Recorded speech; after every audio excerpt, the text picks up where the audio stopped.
Asem we monitor. Enra or started Nesani in fact about cathedral insensible. So I say, you know, my Ghana Musabi say you see cathedral, national cathedral. Na say yem peninsula fine, but and say I didn't throw any crofodi say ye and a babanam. Okudzeto Blackwa, nipa sabi ye ka nipa nitrimu sum no ye wicked no odi nipa bone a onwe ho a Okudzeto nobody sa kwa na hu ni sa no ye nipa bone for papa we a very wicked guy. Say Okudzeto di bibi beto abonte na one to bo na wo jump to conclusion one to bo anya amanfo amfa clarification ama na say wo jump to conclusion now start because of the Ghana your politics as usual. The supporters are NDC for there. Minim say binumu de omo they believe everything, but Ubia said we are Ghana ni aye ba dwemba no. Okudzeto Blackwa de ade beto a obekọ hwe ne records. Ene kwan a wode nkrofo afaso e wo ye man Ghana mu. And try wedi sabi Okudzeto se Ghana e ye tisa buchiri ha enka MP kura wonya MP no wedi. Wo de amomia hwe parliament and trododo a ye twa wo parliament na nko hwe Okudzeto.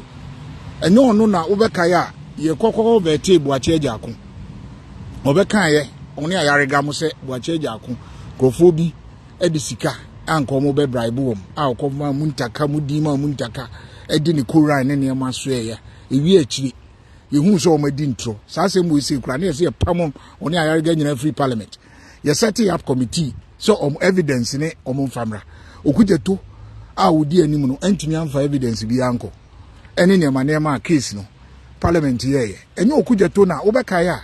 I think in 2018 or 18 Ghana say ye to a dine edi ama na unzi ye create new embassy ewo Norway asama me kan obi ara pa onko gugu Okudzeto ne ba outside Okobuti no ye foreign minister and am say oredu ona na ye deputy and na hwan pobio no obi ka ho Okudzeto be gina ho say omo chese ekwan o mafaso akoye nhihye no omo digana dream ema ayokobotwe mpo ebufu ye so de ne be court obesiu no court asem no edan ne ho asem no ekọ Norway court ekọ court no in fact omo ko hu se Ghana ban enye eboni bia Okudzeto ntura wo betwa de document be gu abonten all the fictitious document okofa beto ho enyina na ye ntro so asem ne court na Ghana buying vindicating Ghana buying. Okudzeto ntimi ama out. Ampo ame pacho. So asema na meka. Ayokobo twe yes or de ne court no behind the scenes. No akopacho. Na asem no nim so mu nyina na wo parliament. Okudzeto ye nipa bonifo a wudi sem wo ni trim sa brante no. Na se Nyankopon te ase. Ewi ase boni bia wo bedi no benya so akati ansa na wo. Okudzeto obetua all his bad deeds. What he has done to people. Wasanshase Reverend Kusi won na yi okofa bae asema oka ena na driving license na ban ko issue ma no ye de ne koto board so ye ko hwe mu no enema bebre wo ho a wo kan ya ebi kura 2010 ne driving license ne passport na wo kan kura ewu na wakofa wo se papa ne kita diplomatic passport with different name ho ne de mimi Okudzeto he's very wicked ono abetumi create any document de aba a sign no ways and so nanado akontui na obeka ya odin trosa no ko internet ekokofa ye ene ye high jet say even though ye dispute and some na soldier for ne nanka sabi omaya etim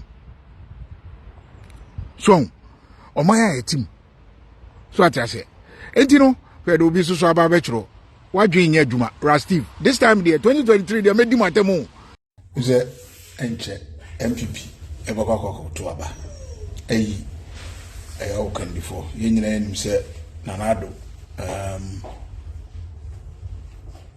this year and next year officially na you know the president's not be but said the MPP constitution it you know I can 1 year to the time of a year flag bearer now the last one friends say the time I said president or also we're trying the second term maybe I got 1 year and you're to about a flag bearer now enche I think this year, I think almost for date my but mostly in August or September, or will be end of the year, they will go and elect a new flag bearer. Yeah, who said if you don't resign, a trade minister, Alan there, he's not new. I will give him since 2007. What about giving him against Nanado? And Nanado, a flag bearer through there, or their presidency. Don't know the a Greek minister, so Yahunsa will resign. Yahunsa Jogati womb, Honorable Kenya Japan, MP, a womb, Conrad Japan, a womb, Jaco, a womb, and I put you. No, be and me, say MPP so the ceiling and to so there was a time there were about 17 presidential president flag bearership race, and then you probably 17. I say don't get Okudzeto. At that time, I think AY3KA said, I acronfo dun so near the idea. The MPP I said, flag bearership race no. Omo nyano say, nipa bibri ebeye, and from the ceiling, 7 or 8. I've forgotten the exact figure. Yeah, but race is shasi and Mahunsi binumo wa. So support your candidate. Support your candidate, no problem. Project your candidate. What I say? Project no problem. But me person me catch him say Eric Michel. More amashe that person with the religion and tribalism but emfa. So NDC style of politics no. MPP will not tolerate it. Now MPP ye party ye tolerate it NDC. Former President Okudzeto North, I think 2016, and Okudzeto was say MPP per se Northness into Abamoma. Omfa former Yemfa Baumia, and that time now Baumia, Dr. Baumia, running meet. Yemfa Onumum, Emra Melody. Now Northness into Abamai. One said tribalistic comment we know. What I say? As I say, McQueen. Because NDC and then Crawford, they play tribalism especially against accounts. NDC na yes ane na yen no NPP party actually prefer democracy at ase no. Well, and say you told that line. NDC na tisa, NPP tisa. Ubia MPP welcomes that person to the party. MPP is the only political party consistently, party in back power. Ye even some of the party leaders diverse.